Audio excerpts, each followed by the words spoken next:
Okay तो भाई सब कुछ वापस आ चुका है। रोमन रेंज वापस आ चुका है, उसका टाइटल वापस आ चुका है, उसका ब्लड लाइन वापस आ चुका है और ब्लड लाइन वाला पूरा फुल ड्रामा वापस आ चुका है। आज के मंडे नाइट रॉ पर क्या हुआ आप सच में सुनकर शॉक हो जाने वाला। तो भाई मैं आपको एक एक लाइन बताने वाला हूँ क्या हुआ आज के मंडे नाइट रॉ पर। उससे पहले सारे लोग चैनल को सब्सक्राइब कर दीजिए। तो सबसे पहले भाई मंडे नाइट रॉ का शुरुआत ओआ फैमी करते हैं। ओआ फैमी सिर्फ एक लाइन बोलकर चले जाते हैं कि अब फाइनली अब उनका यार्ड आ चुका, उनका ऑरा वापस आ चुका है। ओआ फैमी का भाई सिर्फ एक लाइन यहाँ पर बोलना था। उसके बाद भाई ओआ फैमी मंडे नाइट रॉ से चले जाते हैं। देन इसके बाद भाई आगे शो पर रिया रिप्ले योशिकाई का टैग टीम मैच होता है आस्का और कायरी सेन के अगेंस्ट। अब बेसिकली भाई मैच बड़ा कमाल का था, पर ऑब्वियस बात है रिया रिप्ले योशिकाई इस मैच के अंदर विन कर जाती है और आस्का और कायरी सेन को मैच के अंदर हराकर उनको भगा देती है। फिर रिया रिप्ले भाई रिंग के अंदर चीयर वगैरह करती, दोनों गला वगैरह मिलते हैं। आपको पता है भाई दोनों गर्लफ्रेंड बॉयफ्रेंड है। बाकी देन इसके बाद आगे शो पर अल ग्रांडे मेरे कानों देखने को मिलता है, जो कि कौन लैंग्वेज में भाषण देते हैं भाई मुझे खुद नहीं पता चलता। मुद्दे की बात है कि भाई बैक स्टेज हमें पेंटा देखने को मिलता है और पेंटा और जे वॉन के बीच में हमें तू मैं देखने को मिलता है, पर तभी भाई हमें ईथन पेज देखने को मिलते हैं। ईथन पेज भैया एनएक्सटी से मेन रोस्टर के ऊपर आ चुका और उनका तू मैं भाई जे वॉन के साथ देखने को मिलता है। बाकी फिर देन इसके बाद आगे शो पर हमें सीएम पंक देखने को मिलता है। सीएम पंक बोलते भैया आज भी टाइगर जिंदा है, टाइगर कोई ब्रेक नहीं लेने वाला। सीएम पंक इस बात को बोलते कि मैं कोई ब्रेक नहीं लेने वाला, आज भी जिंदा हूं, कोई बात नहीं। मैं रोमन रेंज से टाइटल हार गया कोई बात नहीं, पर वैसे ही मैं मेहनत करते रहूंगा। नंबर 1 कंटेंडर जब भी मैच मिलेगा मैं फाइट करके फिर से मैं चैंपियन बन जाऊंगा। फिर उसके बाद कोडी रोड्स वहां पर आते हैं। कोडी रोड्स कहते कि भैया मैं टाइटल तो रिटेन कर गया पर मैं थोड़ा सा हारा जैसा फील कर रहा हूं। सीएम पंक बोलते कि देख भैया तू हारा जैसा तो बिल्कुल नहीं फील कर रहा, तुम एक वॉरियर है, तुम एक रैंडी ऑर्टन जैसे ग्रेट लेजेंड को तू हराया। साथ ही साथ सीएम पंक कहते कि इस दुनिया में कुछ भी हो सकता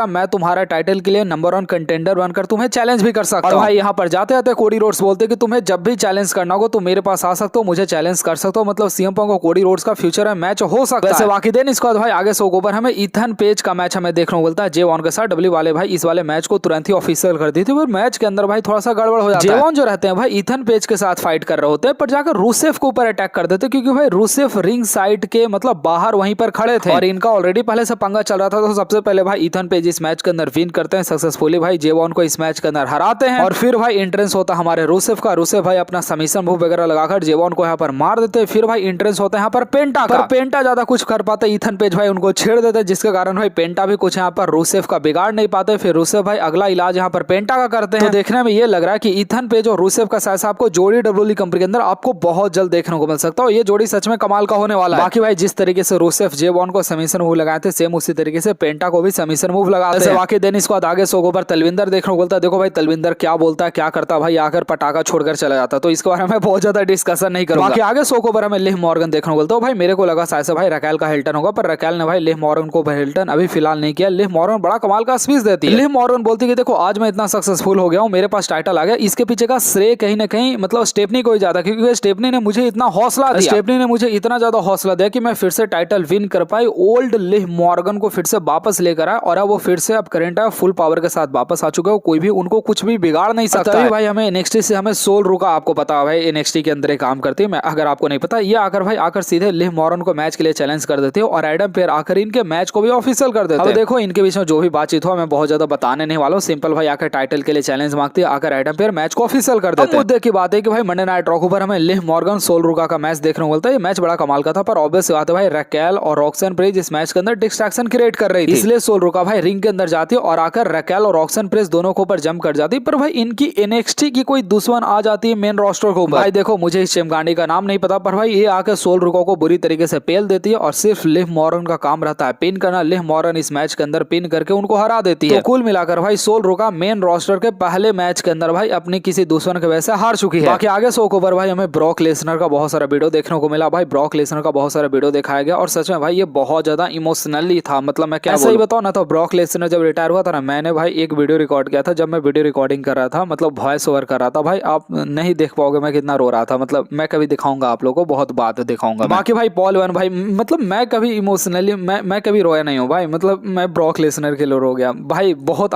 कल हालत खराब। वैसे पॉल वन आते हैं भाई, पॉल वन सबसे पहले ब्रॉक लेसनर को एडमायर करते हैं कि ब्रॉक लेसनर भले डब्ल्यूडब्ल्यूई कंपनी से जा चुका पर ब्रॉक लेसनर हमारे बीच हमेशा रहने वाला, ब्रॉक लेसनर को कोई भी उसका ऑरा कोई भी मतलब खत्म नहीं करेगा। साथ ही साथ भाई पॉल वन आप रखते हैं कि देखो भाई अब मैं न्यू एरा की तरफ बढ़ रहा हूँ, हमारे 2 चेले चपाटे हैं लोगन पॉल और ऑस्टिन थ्योरी, सबसे पहले भाई मैं इनको एक हीरो बनाऊंगा और ऑलरेडी इनके पास करंट में टैग टीम टाइटल है। उसके बाद भाई यहाँ पर ब्रॉन ब्रेकर को यहाँ पर एडमायर किया जाता है, ब्रॉन ब्रेकर को बुलाया जाता है, फिर ब्रॉन ब्रेकर का यहाँ पर प्रोमो कट होता है। मैं सही बताऊं ना भाई, तो ब्रॉन ब्रेकर भाई इस टीम के लीडर है, पर ब्रॉन ब्रेकर थोड़ा सा छोटे लगते हैं तो थोड़ा सा अजीब लगता है भाई, उनसे बड़ा तो यार पॉल वन है तो थोड़ा सा अजीब लगता है मुझे बेसिकली। वैसे ब्रॉन ब्रेकर यहाँ पर आकर कहते हैं कि मैंने सेथ रॉलिंस को धोखा दिया था। आज के 1 साल पहले मैंने सेथ रॉलिंस के टीम को छोड़ा था, मैं खुद लीडर बन गया था क्योंकि सेथ रॉलिंस एक कमजोर लीडर। साथ ही साथ ब्रॉन ब्रेकर बताते कि मेरा रेसलमेनिया का सबसे फेवरेट मोमेंट वो था जब सेथ रॉलिंस तड़प रहा था, जब सेथ रॉलिंस मैच को हारा था। साथ ही साथ भाई ब्रॉन ब्रेकर सेथ रॉलिंस को धमकी देते हैं। ब्रॉन ब्रेकर बोलते कि देख सेथ रॉलिंस, आज के बाद तू जहां भी दिखेगा बैक स्टेज मैं तुम्हें मारूंगा, मैं तुम्हें हर एपिसोड के ऊपर मारूंगा, मैं तुम्हें हर रोज मारूंगा। और जैसे ये सारा बात होता है भाई सामने सेथ रॉलिंस का म्यूजिक हिट होता है और सेथ रॉलिंस आकर अटैक कर देते हैं पूरे विजन टीम के ऊपर। ऑब्वियस सी बात है भाई सेथ रॉलिंस यहाँ पर अकेले थे तो भाई ऑस्टिन थ्योरी और मतलब लोगन पॉल मिलकर उनको मारना शुरू कर देते। तभी भाई स्ट्रीट प्रॉफिट वहां पर आ जाते हैं। मुझे ये नहीं समझ में आ रहा, सेथ रॉलिंस भाई 50 मिस्ट्री मैन को लेकर घूमते थे, आज उनको लौंडे का कमी हो गया। भाई स्ट्रीट प्रॉफिट जैसा गधा को लेकर आ रहा है, मतलब वो तो अपने आप आए थे। बाकी भाई स्ट्रीट प्रॉफिट भाई लोगन पॉल ऑस्टिन थ्योरी को लेकर बैक स्टेज मारते मारते चल जाते हैं और ब्रॉन ब्रेकर सोचते हैं स्पीयर लगाने को सेथ रॉलिंस के ऊपर, पर सेथ रॉलिंस सुपर किक लगा देते हैं। तो भैया कुल मिलाकर बातें आज सेथ रॉलिंस ने भाई पेल दिया ब्रॉन ब्रेकर को। किसी तरीके से सेथ रॉलिंस अपना जान बचाकर वहां पर भागे, पर क्या हर बार ऐसा हो सकता है? बाकी देन इसको भाई आगे शो के ऊपर हमें फिन वेलर का मैच हमें जेडी मैकडोना के साथ देखने को मिलता है। डब्ल्यू वाले इस वाले मैच को ऑफिशियल कर दी थी। ये मैच बड़ा कमाल का था। बेसिकली इस मैच के अंदर भाई फिन वेलर के मुंह से ब्लड भी आ जाता है। किसी तरीके से भाई फिन वेलर भाई पूरे मैच को कंटिन्यू करते हैं और इस मैच के अंदर सक्सेसफुली जेडी मैकडोना को हरा देते हैं, पर पीछे से आकर डॉमडॉम भाई बुरी तरीके से फिन वेलर के ऊपर अटैक कर देते हैं। डॉमडॉम ने तो भाई फिन वेलर के ऊपर अटैक कर दिया, पर फिन वेलर भाई किसी भी तरीके से डॉमडॉम को भी वहां पर मार के भगा देते हैं।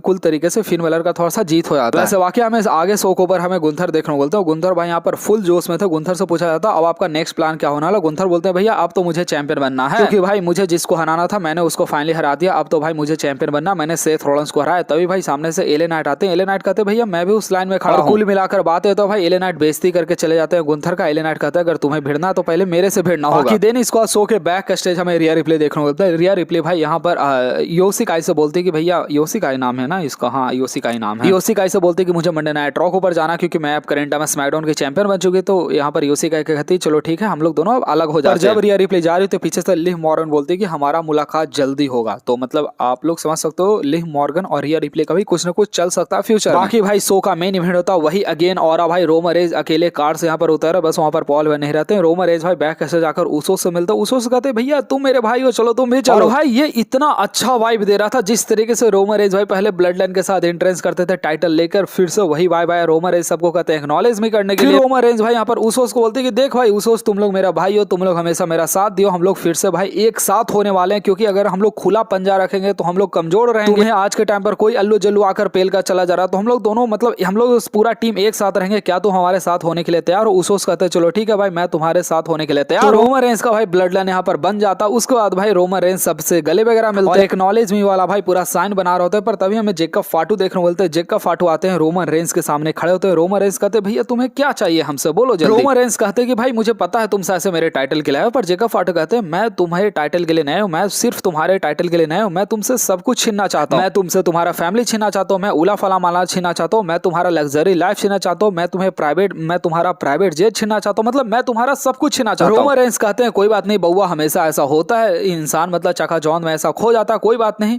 जेकब फाटू कहते हैं भैया मुझे तुम्हारे साथ मैच चाहिए बैकलैश के अंदर। रोमन रेंज कहते हैं बाबू कोई बात नहीं मैं तुम्हें वो भी दे दूंगा, पर क्या तुम इस टाइटल को संभाल पाओगे? क्या तुम इस ऑरा को हैंडल कर पाओगे? तुम्हारे पास 1 हफ्ता का टाइम है, मैं अगला हफ्ता फिर आने वाला हूं, और अगर तुम इस सारा चीज को संभाल सकते हो तो तुम्हें एक काम करना होगा, जब तुम्हारा बैकलैश के अंदर मैच होगा तो तुम्हें मुझे एक्नॉलेज करना होगा अगर तुम हार जाओगे। मतलब वही ब्लड लाइन का पूरा फैमिली ड्रामा पिक वापस आ चुका। हाँ बहुत सारा चीज के बारे में डिस्कस करने वाला नेक्स्ट वीडियो के अंदर, तो वीडियो को लाइक करके चैनल को सब्सक्राइब करना मत भूलिएगा। वीडियो को लाइक करो भाई सारे लोग।